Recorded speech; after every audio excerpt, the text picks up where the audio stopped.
This video is sponsored by Simplified. Watch till the end to find out how you can get 85% off of all of their color grading courses on Black Friday. When it comes to filmmaking, a lot of people tend to focus on editing, VFX, and even the actual filming process itself, but tend to forget about the importance of color. Let's go.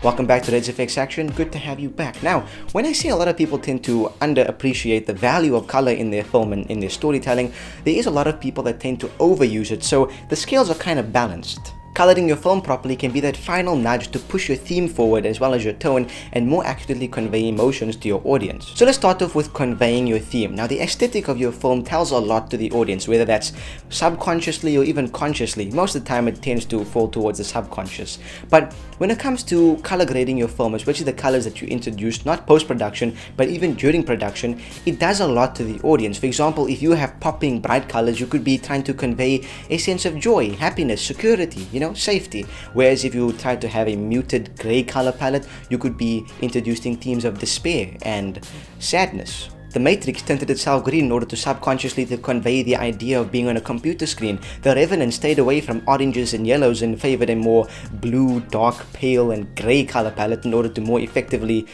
put across the idea and the feeling of its surroundings in the despair of that snowy cold forest where Leonardo DiCaprio gets essentially humped by a bear. Think about it. If it was orange, would you feel the same sort of sadness? No, you wouldn't. So as you can see, when it comes to the color you introduce in your film, it does a lot to emote. It does a lot to tell the audience what to feel and even subconsciously how to feel. So definitely play around with that.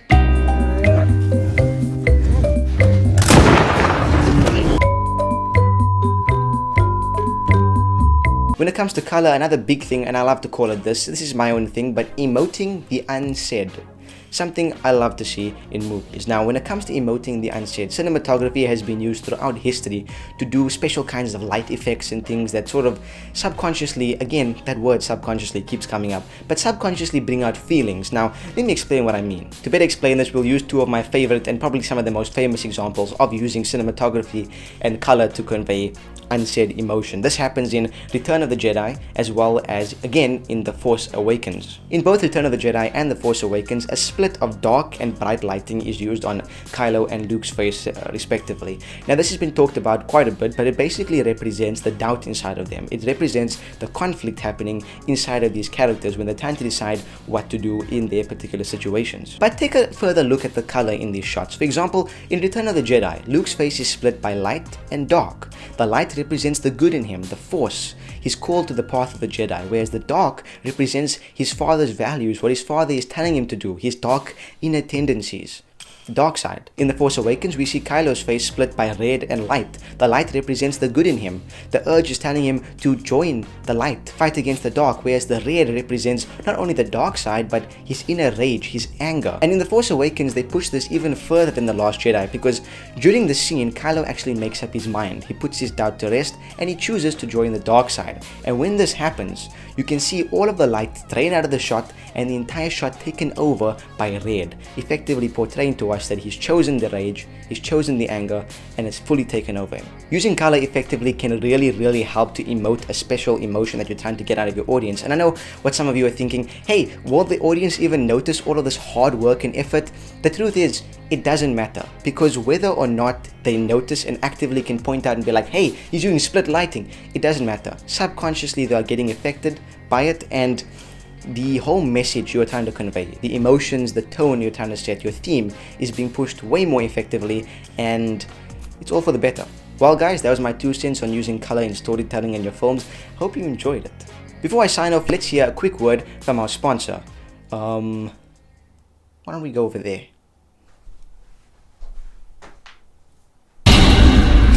See, that use of color got you, didn't it? You thought, something's off, wonder what's going on. I should probably change this, just give me 1 second.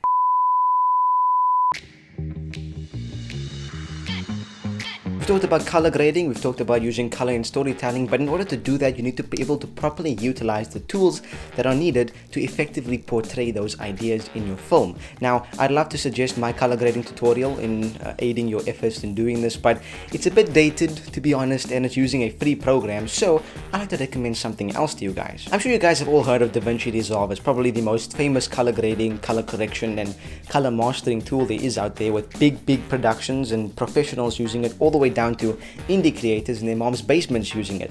But if you've actually opened that program and taken a look at it, it's quite overwhelming.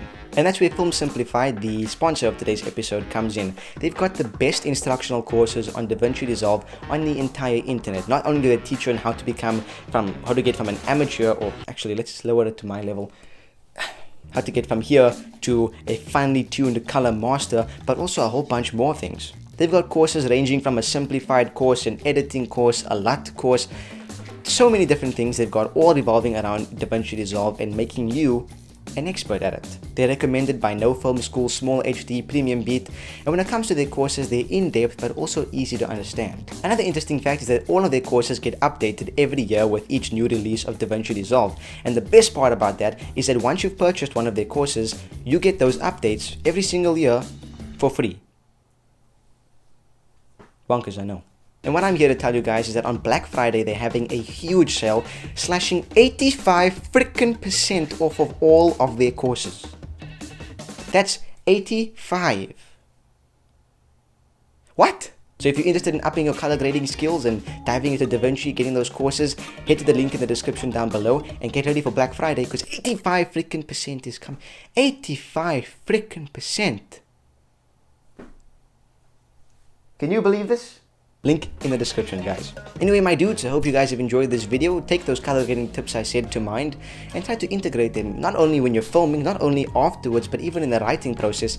Integrate those tips. If you've enjoyed this video and you feel like it help some of your buddies, why not share it down below on Instagram, Twitter, Facebook, whatever your jam is, whatever you use, share it down below, as well as leave a like, and definitely subscribe, guys. If you are interested in this channel, check out some of our other content. We've got some new video essays online. We have a Die Hard video essay, a Gotham video essay, a Mission...